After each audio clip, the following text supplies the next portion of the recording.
नमस्कार दोस्तों, आज हम बात करने वाले हैं एक ऐसी ग्लोबल ऑर्गेनाइजेशन के बारे में जिसका नाम सुनते ही दुनिया, वॉर्स, पीस और इंटरनेशनल पॉलिटिक्स की तस्वीर सामने आ जाती है और वह ऑर्गेनाइजेशन है यूनाइटेड नेशंस।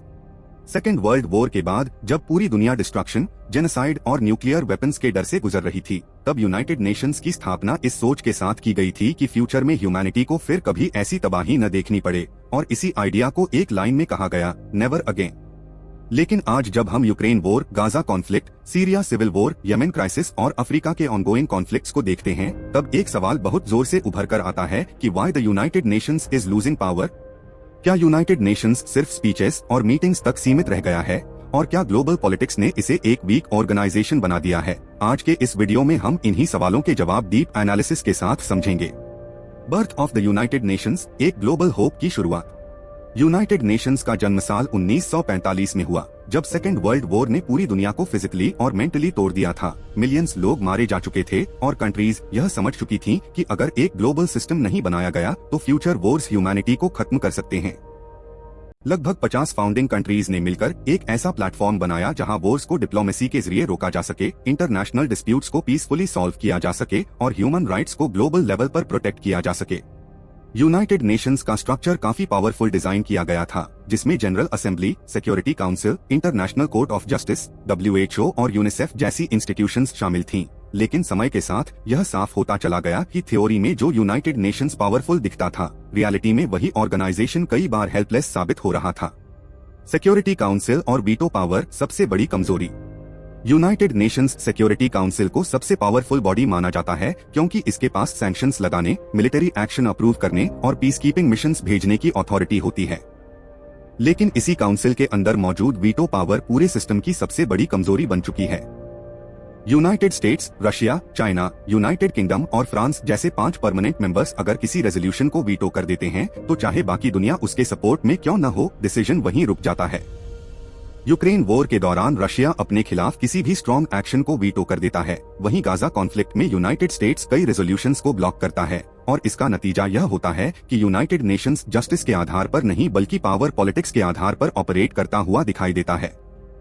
बिग पावर्स का डोमिनेंस, रूल्स सिर्फ वीक देशों के लिए। यूनाइटेड नेशंस ऑफिशियली सभी कंट्रीज को इक्वल मानता है, लेकिन प्रैक्टिकली यह साफ दिखता है कि स्ट्रॉन्ग नेशंस ही रूल्स बनाती हैं और वीक नेशंस को उन्हें फॉलो करना पड़ता है।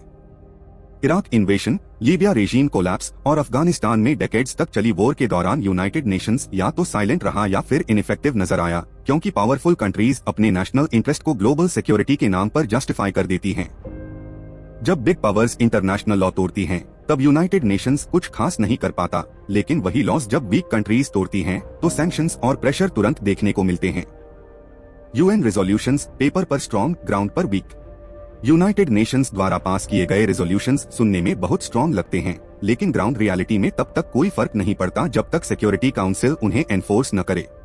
अगर कोई कंट्री यूनाइटेड नेशंस की बात मानने से इनकार कर दे, तो ऑर्गेनाइजेशन के पास लिमिटेड टूल्स बचते हैं।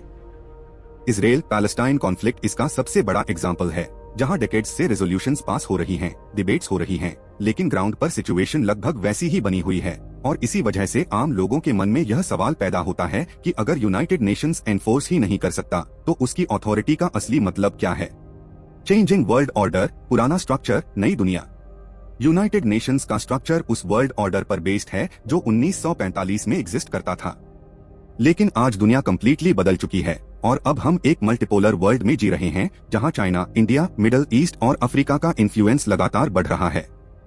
इसके बावजूद सिक्योरिटी काउंसिल का स्ट्रक्चर अब भी वही पुराना है, जिसमें सेकेंड वर्ल्ड वॉर के विक्टर्स को परमानेंट पावर मिली हुई है।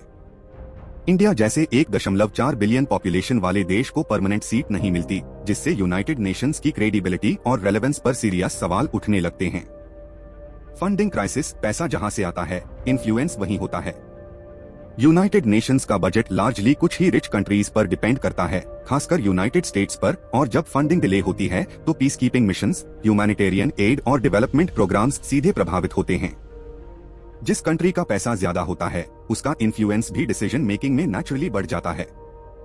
यही फाइनेंशियल डिपेंडेंसी यूनाइटेड नेशंस की इंडिपेंडेंस को कमजोर करती है और उसे एक न्यूट्रल ग्लोबल ऑर्गेनाइजेशन की बजाय डोनर ड्रिवन बॉडी बना देती है।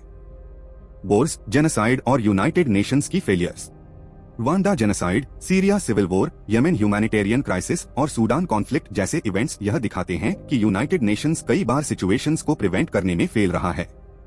पीस कीपिंग फोर्सेस ग्राउंड पर मौजूद तो होती हैं, लेकिन उनके पास लिमिटेड अथॉरिटी होती है और बिना अप्रूवल वे एक्शन नहीं ले सकती। इसका रिजल्ट यह होता है कि यूनाइटेड नेशंस सिर्फ ऑब्जर्वर बनकर रह जाता है, जबकि ग्राउंड पर इनोसेंट सिविलियंस की जान जाती रहती है।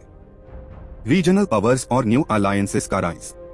आज की वर्ल्ड पॉलिटिक्स में कंट्रीज यूनाइटेड नेशंस के बजाय नाटो, ब्रिक्स, क्वाड और ASEAN जैसे रीजनल अलायंसेस पर ज्यादा भरोसा करती हैं, क्योंकि उन्हें लगता है कि रियल पावर और फास्ट डिसीजन मेकिंग वहीं से आती है। ग्लोबल प्रॉब्लम्स को सॉल्व करने के लिए यूनाइटेड नेशंस अब फर्स्ट चॉइस नहीं रहा, बल्कि एक डिस्कशन प्लेटफॉर्म बनकर रह गया है, जहां बातें तो होती हैं, लेकिन सॉल्यूशंस ग्राउंड तक नहीं पहुंच पाते। पब्लिक ट्रस्ट क्राइसिस, लोगों का भरोसा क्यों घट रहा है? सोशल मीडिया और इंडिपेंडेंट जर्नलिज्म के दौर में यूनाइटेड नेशंस की फेलियर्स अब छुपी नहीं रहती और लोग ओपनली सवाल पूछने लगे हैं कि अगर यूनाइटेड नेशंस वॉर्स नहीं रोक सकता और जेनोसाइड प्रिवेंट नहीं कर सकता, तो उसकी एग्जिस्टेंस का पर्पस क्या है? यही public trust crisis United Nations की मोरल अथॉरिटी को भी धीरे धीरे खत्म कर रही है। क्या यूनाइटेड नेशंस पूरी तरह फेल हो चुका है? यह कहना गलत होगा कि यूनाइटेड नेशंस पूरी तरह यूजलेस हो चुका है, क्योंकि WHO ने पैंडेमिक्स हैंडल किए हैं, यूनिसेफ ने मिलियंस ऑफ चिल्ड्रन की लाइव्स बेहतर की हैं और UNHCR ने रेफ्यूजीज को ग्लोबल सपोर्ट दिया है। लेकिन जब बात पीस और वॉर जैसे कोर इश्यूज की आती है, तब यूनाइटेड नेशंस की पावर पहले के मुकाबले काफी कमजोर दिखाई देती है। Future of United Nations, reform या रिप्लेसमेंट? एक्सपर्ट्स मानते हैं कि अगर यूनाइटेड नेशंस को रेलेवेंट रहना है, तो security council expansion, veto power limitation, emerging powers को रिप्रेजेंटेशन और फाइनेंशियल इंडिपेंडेंस जैसे मेजर रिफॉर्म्स जरूरी हैं। अगर ऐसा नहीं हुआ, तो यूनाइटेड नेशंस धीरे धीरे एक सिंबॉलिक ऑर्गेनाइजेशन बन जाएगा, जिसका नाम तो पावरफुल होगा, लेकिन रियल इम्पैक्ट ऑलमोस्ट खत्म हो जाएगा। यूनाइटेड नेशंस एक ब्रिलियंट आइडिया था और आज भी हो सकता है, लेकिन जब तक power politics, selfish national interest और आउटडेटेड स्ट्रक्चर डोमिनेट करते रहेंगे, तब तक यूनाइटेड नेशंस अपने ओरिजिनल मिशन को अचीव नहीं कर पाएगा।